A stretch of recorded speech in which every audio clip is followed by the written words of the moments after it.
Good evening. You're listening live to the Extreme Movie Show. I'm your host, Rob. Alongside me from the great Midwest is RDV in the Midwest of America. But for this movie tonight, Curse of the Werewolf, starring a very young Oliver Reed, we're going to go across the pond to our friends over there at Hammer Horror Studios. Some of the best horror films of all time, to me, the funnest ones anyway.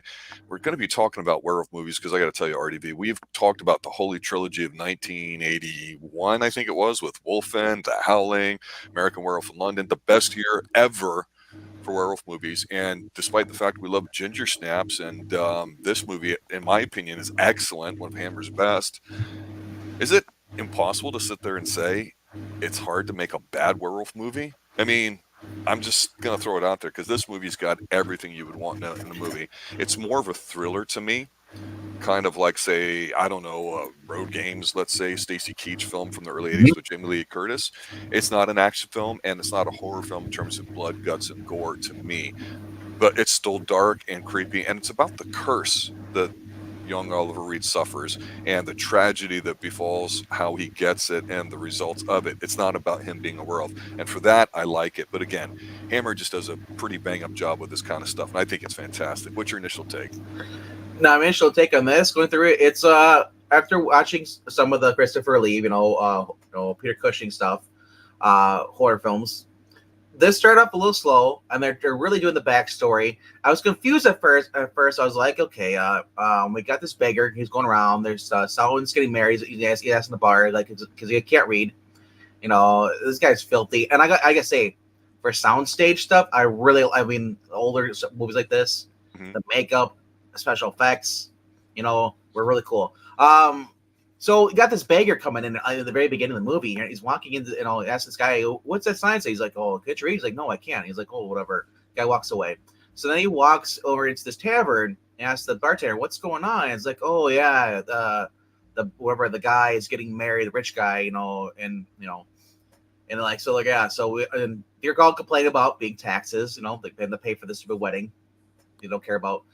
So then the guy goes up. He's like, "Well, you guys like, we're looking for, we have no money here for food and spare. Go up to the castle." So he goes to the castle. The woman who's betrothed, to the guy, the actress, whatever her name is, but I believe it's I can't remember what her name is. Alpha. Anyway, though, it's not important what her name is in this. But she basically takes pity on this guy, and the guy, the rich baron, king, whatever you want to call him, or pretty much is a total dick.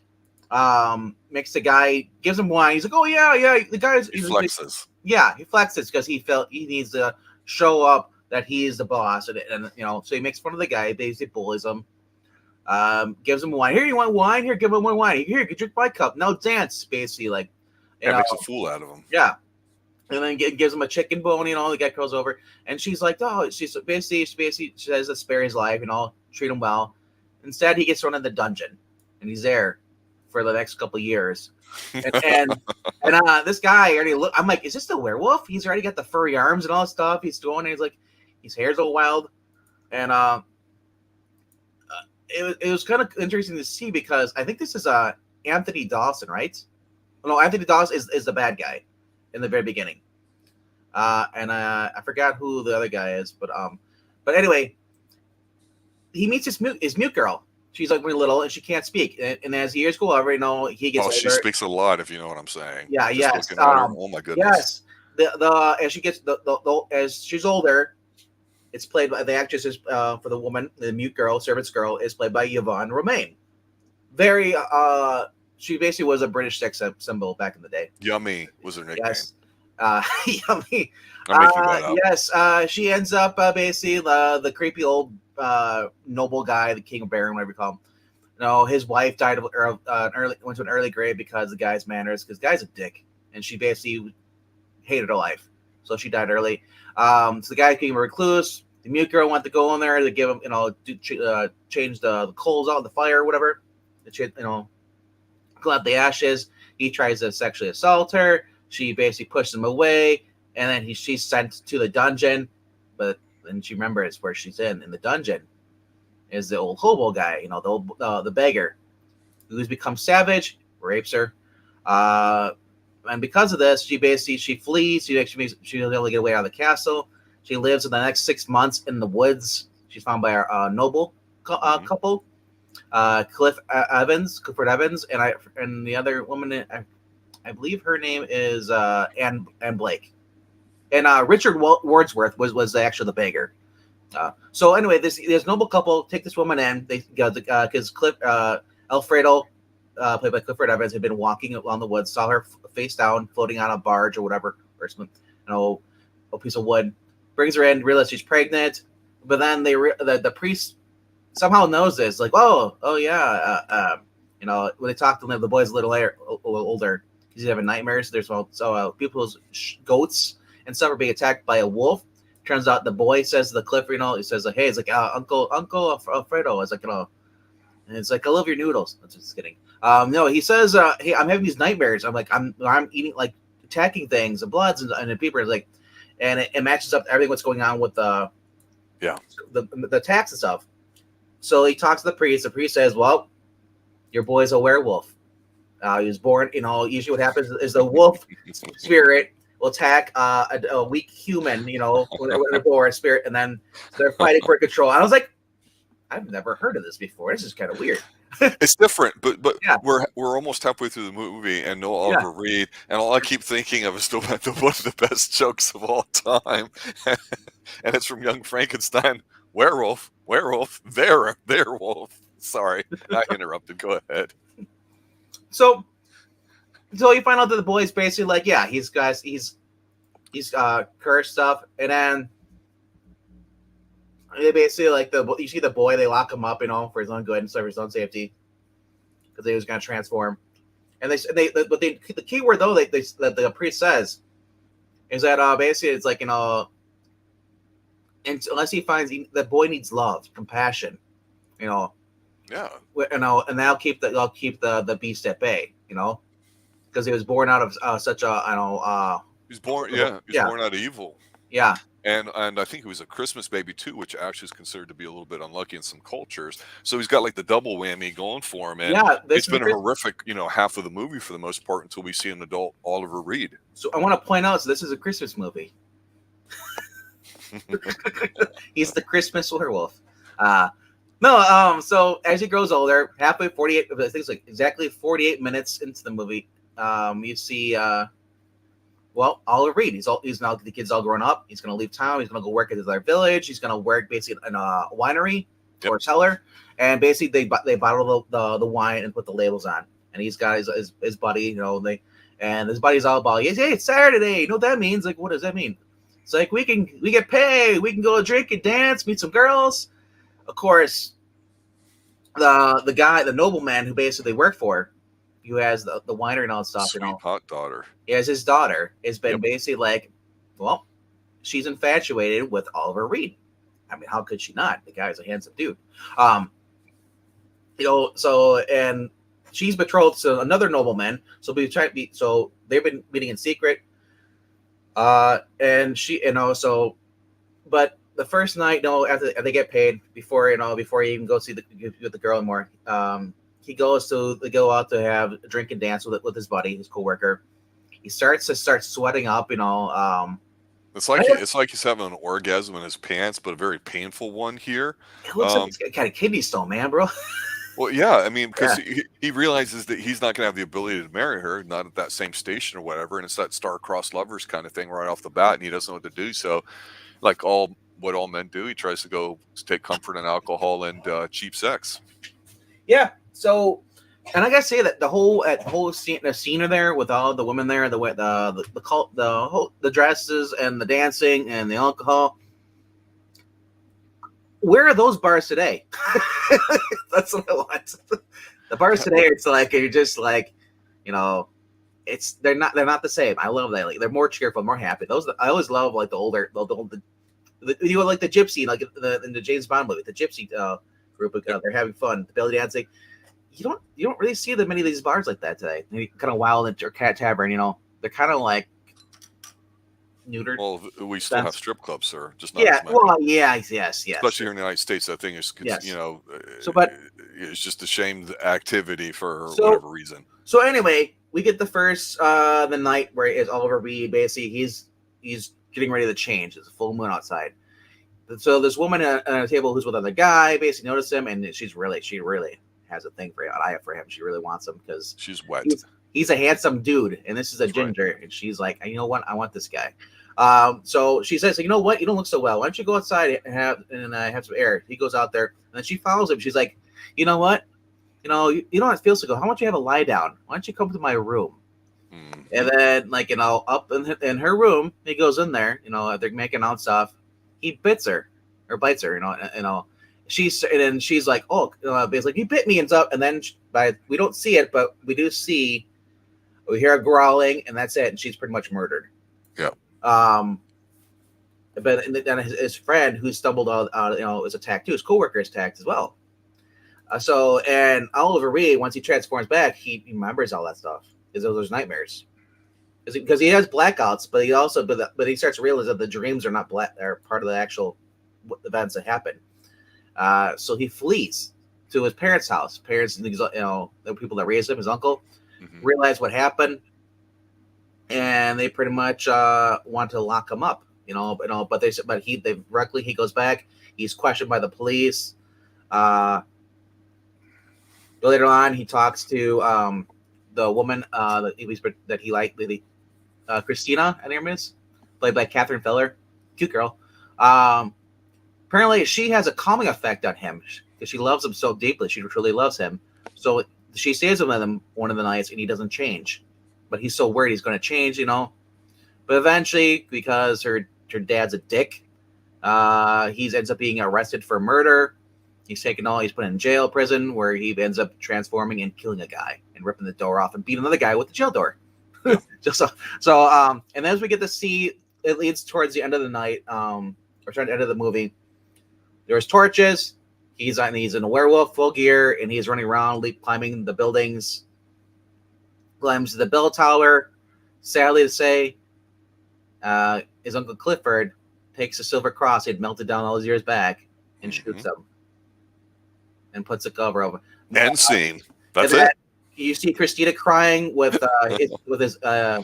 Clifford's wife, who just told him while this was going on, told me his affliction, and so I'm thinking like, this sucks for this kid. Dude. He had no chance. He had no chance at all. Yeah.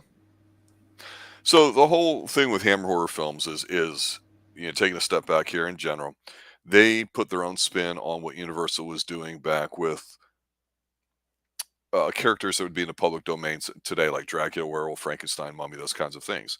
And so they put off their different branches. And recently we had talked about how on Dracula Untold with Luke Evans, how that was supposed to be Universal's another entry into the dark universe, as it were, where they made a comic book action type movie. And while we really enjoyed it, especially because of Luke Evans, that's probably the way comic bookish wise that Universal wanted to go, as opposed to, like, say, The Mummy with Tom Cruise that flopped. And Universal, of course, failed to realize that when you do something like Benicio del Toro's version of the Werewolf in 2010, or even The Invisible Man 2020, low budget movies, if you can do them right and not interfere and give artists a particular vision, then you can have all these tentpole franchises of stuff and just print cash. For Hammer, their efficiency, and to me, I credit them with being that low budget model that I always talk about, we seem to gravitate towards liking more, at least myself. Lush sets, beautiful sets in here, and the scene that you talked about, the horror house, the House of Ill Repute, let me rephrase that, where the scantily clad women were dancing and having a good time and consuming quantities of alcohol and great abandon. They look great. Everything's great. It's the dresses, the scenery, as you said, it's adultish without being slutty. Yes. And not too fake. And you still get enough believability with it. And so Hammer said, you know what, we're going to amp up the adult level of women that are chest heavy, but wearing these long fitting dresses and all sorts of stuff. They really pushed the boundaries, and we're talking 50, 60, 70 years ago, of what you would see in a film.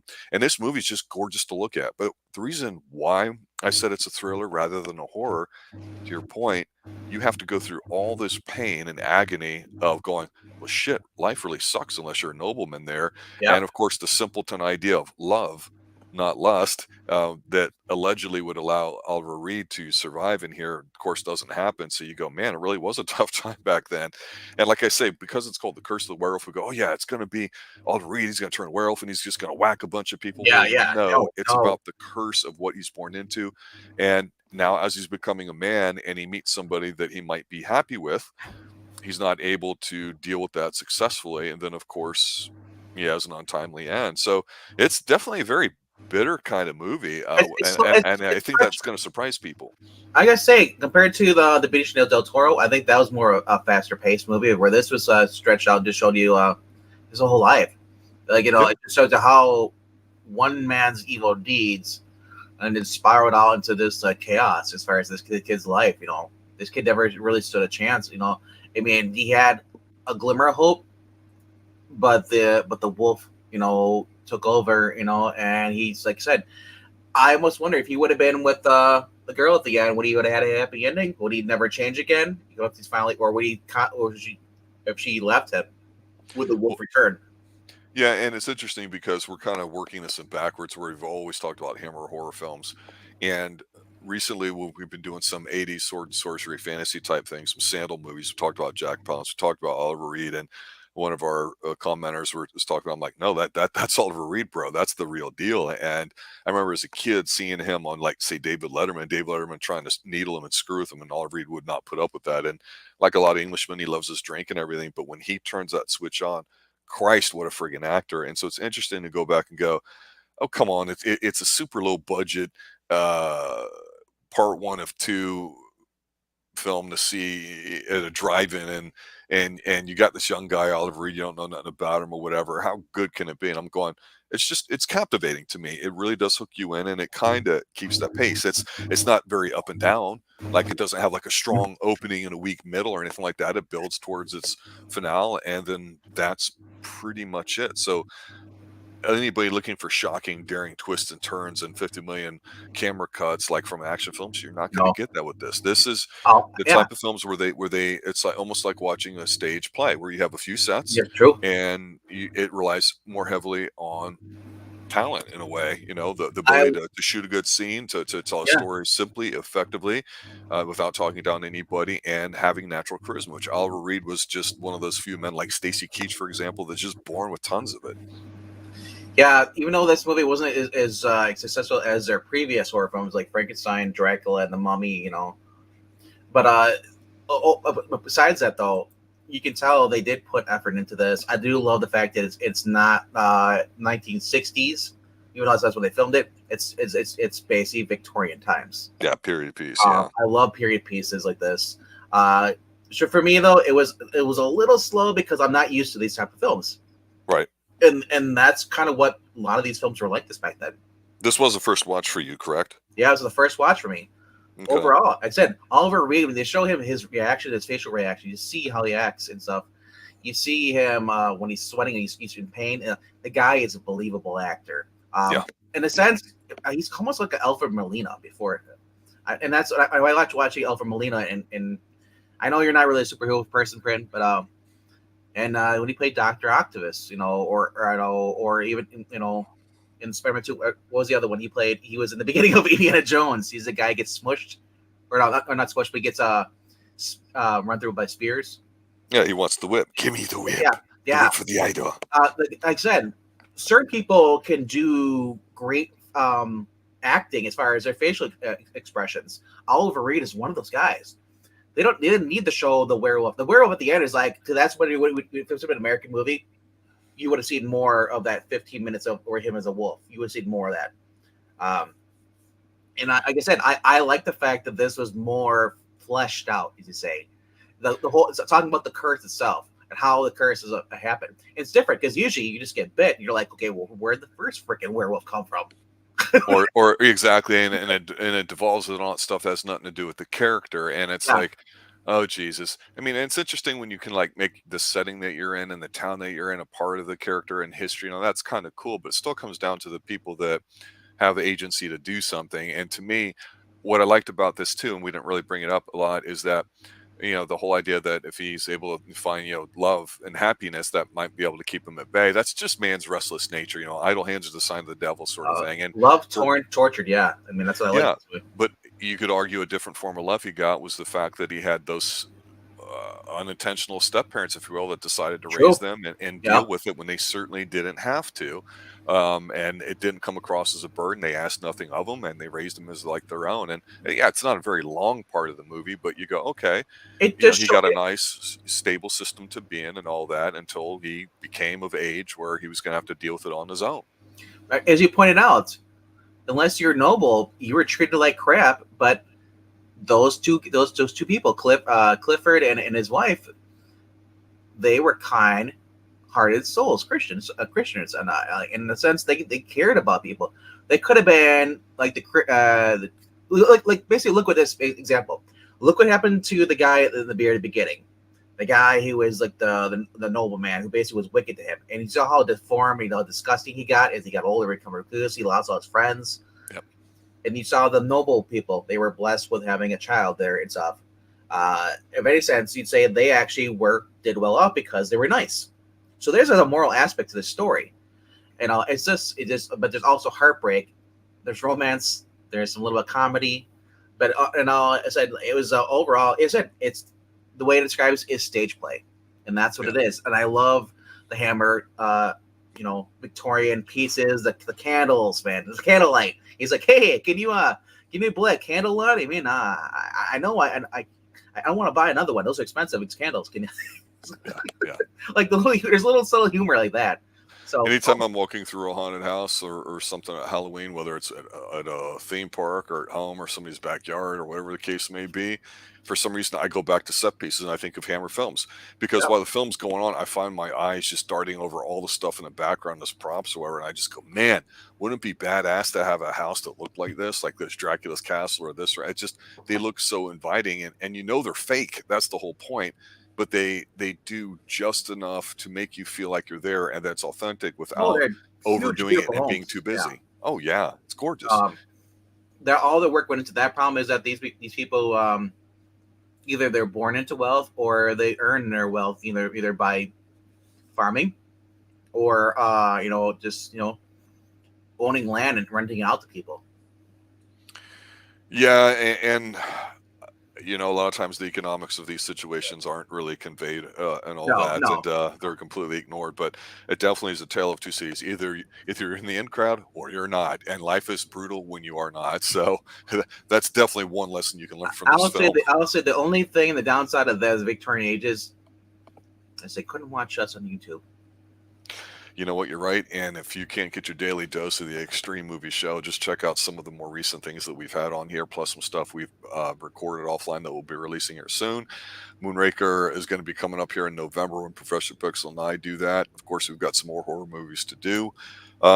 Yeah, this time of year is really, really fun to be able to do a little bit of additional material, especially for these kinds of selections. But let's narrow it down to this. I'll give you my final thoughts and then I'll ask for yours, and then we'll just go ahead and call it. But for Curse of the Werewolf, Hammer Films, a lot of people immediately go to Dracula. A lot of people will argue, the hardcore Hammer fans out there, some of them, that the Frankenstein type films are the best of the entire bunch, and they're very good. I still have a fondness for this one with Oliver Reed because there's a certain sadness to it, and again, it's more of a thriller than an action movie or even horror to me. But I enjoy it nonetheless. I think if you're interested in horror films at all, or just Hammer films and want to see something a little different, check this one out. And when we recently reviewed Benicio del Toro's version of The Wolfman from I think 2010, it was so beautiful and lush. It reminded me of Hammer films in this film in particular, to be honest with you, not the black and white Universal ones from the 30s and 40s. And while those are watchable and enjoyable, I still like the ones from Hammer. They're just something about them that's just, to this day, if you can go see the print in the theater, the way they have the color and all that, it's just so gorgeous. It's really worth watching. What's your final take? Final take on this, like I said, if you love horror films, but you also don't want the gore and all that stuff. You kind of want like say Underworld was kind of like I would say that's more a romance story than it is about werewolves and vampires.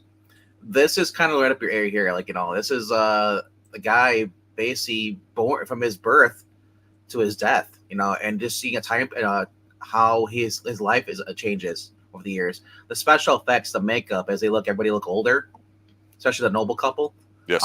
is great. So if you like you like the classic, period tale movies, Hammer Films is awesome. Check out this, even though it didn't get as much money back as the other ones, it's still worth the watch. Yeah. Um, yeah, As I just typed in I'll, chat, Hammer films are like canon films. We joke about the '80s yeah. canon classics, where all of them are just so fun and watchable, no matter how goofy they are. And Hammer films, man, there's so many of them, and we still got a whole bunch of more of those to cover. I'm looking forward to diving deep into those with you as the years go on here on the Extreme Movie Show. Guys, thanks for showing up tonight. Thanks for watching, listening. We got a few more things coming up here, especially on Slasher Sundays. We're going to be doing some more different films we haven't covered yet. Be looking forward to that. Sunday night, Near Dark, Bill Paxton. There you go, baby. And Professor Pixel, the Generation Y or Z or whatever the hell letter on now these days, he has not seen it. He has no idea what he's in for. So it'll be interesting to get his perspective on it too, because it was either this or the Lost Boys in the '80s. You fell in like one of two camps. I don't think he's here this Sunday. Well, and we'll find his out. homework is to watch it anyway. And like the rest of everybody else that's going to be watching it, I'm going to ask, what camp are you in? Because to me, I'm in Team Dark all the way. I mean, sexy sex guy and all these young guys in Lost Boys. No, thank you. Not compared to the other one. All right, guys. Thanks for watching. Thanks for listening. Have a good night. And as always, stay extreme. Later, guys.